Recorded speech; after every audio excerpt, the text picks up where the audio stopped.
What are the red flags when you're looking for a house? Number one, signs of poor maintenance. If you walk up to a house and there's vines coming down out of the gutters and there's bees' nests, wasp nests, whatever, up in the corners around the front door, that's your first tip that somebody is not maintaining that house and somebody did not take the time to walk around the outside of it before they listed that home. If you see peeling paint on the outside of a home or even on the inside, if you see sagging ceilings or worn out flooring, anything like that is going to give you a tip that the home probably hasn't been maintained properly. The second thing you want to look for as a red flag is water stains or water damage. So when I'm out with a buyer and I'm looking at a house, they're looking at all the bright, shiny, cool stuff, and I'm going around looking up at the ceilings and opening the sinks and looking underneath them because I want to see, have they had any kind of damage from water coming through the roof or a roof leak? Has the pipes under the sinks leaked? Anything like that. And then when we go down the basement, I'm looking around the walls to see, do they have water stains? Has there ever been a water intrusion? So those are good things to look for, especially if you're looking at a house with a basement. You're going to look for foundational or structural issues. So look for significant cracks in the foundation walls. And you're going to want to look inside and then you're going to want to look outside. Most houses are going to have some kind of settlement crack. So I'm not saying if it has any kind of a crack that you have foundation issues. If you can see daylight between the crack, number one, you know you got a problem. But if you've got a half inch or more between the two blocks or the bricks or whatever the case may be, you probably want to get somebody else to take a look at that and make sure that it's not going to cause you problems down the road. The next thing are electrical and plumbing issues. If a house has electric and water connected at the time you go look, test your water faucets. Do they work? Does the water come out normal? Does the hot work? Does the cold work? Check the lights. A lot of times, and this is one of my pet peeves as a listing agent, people don't change light bulbs.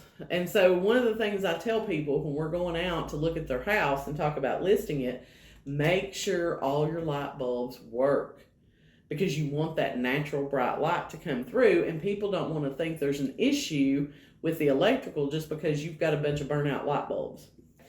Next thing you want to look for are things like pest infestations. Do you see those little mounds where ants live all around the door? Do you see ants in the house?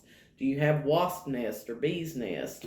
Do you have any kind of mice droppings or anything like that in the house? And in a vacant house especially, that's why you're pulling out the drawers in the kitchen, you're opening the cabinets, you're looking for any kind of evidence of a pest problem.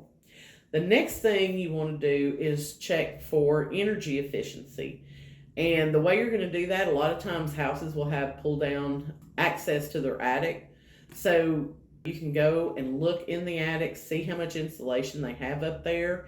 Is it full? Has it compressed over time? Does it need more insulation added? The other thing you can do is call the electric and the water companies and request a copy of the past 12 months bills so that you can get an idea of how much electricity and water this particular house uses throughout the year. If the bills seem extremely high, you may have some kind of an issue that you want to address. Next thing is any kind of strange odors that you smell. When I go into homes to show, so many times people put those little Glade plug-ins and they've got a different scent in every room of the house. And my first thing is, what are they trying to hide? What odor are they trying to cover up with all these? So if you have your home for sale, I totally get you want your home to smell good, but use a natural scent like maybe a vanilla or something like that, and not these overpowering Glade plug-ins, because if there is an odor issue, those things don't cover it up. They just really make it worse, I think. A lot of times you're going to have odors like if they have pets in the house, if there's mold or mildew, you're typically going to be able to smell that when you walk into the house. The next thing you need to look for as a red flag is the neighborhood and the surrounding area.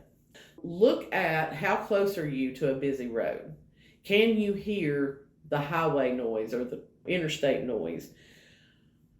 What do the houses around yours look like?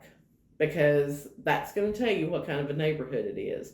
And I'm not going to lie to you, every neighborhood has that one neighbor, and you know who you are and you know what I'm talking about. You're going to have that one neighbor who, for whatever reason, doesn't care about their yard. So their yard's going to be overgrown. They tend to have a lot of stuff sitting around in the yard or piled up at the back. I get it if there's one house, but if that's the way the entire neighborhood looks, you might want to second guess buying a house there. Now, here in East Tennessee, this is not really as big a deal as it is in some of your bigger cities, but illegal or unpermitted additions, I would tell you to pay very careful attention to any addition that is obvious that it was added after the time the house was originally built, because you want to make sure that it was built to code. And was it properly wired? Is it properly insulated? Does it have the right heating and air connections and all that good stuff? So that would be an area that you'd probably want an inspector to really focus on and make sure that everything was done right in that addition. The last thing is incomplete or shoddy renovations. Everybody watches HGTV now, and everybody thinks they're an expert on home design and home renovation, but the truth of the matter is most people are not. You can always tell when you walk in a house if somebody tried to do a DIY and they did not know what they were doing. So just make sure that you're paying attention to those things when you go in. A lot of times you're going to have uneven countertop spaces. Your cabinets are not aligned up at the top. You don't have transition strips between the floors, or the flooring has big waves in it. There's just a lot of different things that are going to show that somebody did not pay attention to the details when they were doing that. So just let these red flags serve as a warning for you when you're going out looking at houses. These are things you might want to check as you go through.